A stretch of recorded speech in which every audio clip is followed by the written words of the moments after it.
ovaj zakon ne ide na ruku ni opoziciji ni vlasti. Oni moraju dobro da se zapitaju, i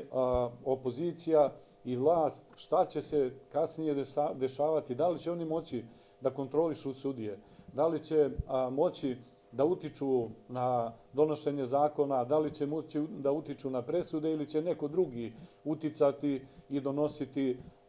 veoma nezgodne i veoma pogubne odluke ili presude po srpski narod. Tako da ovde mi moramo sigurno da se angažujemo,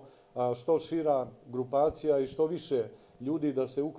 uključi u ovu kampanju, da pokrijemo sva biračka mesta, da iskontrolišemo referendum, jer ako prođe ovaj referendum, ako ne izađe dovoljan broj ljudi, mi ćemo ući u jednu veoma rizičnu situaciju u kasnijem periodu,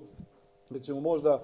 svakih godinu dana ili 3-4 meseca imati neke referendume sa pojedinim zahtevima i grupacijama, tako da Srbija neće moći da funkcioniše.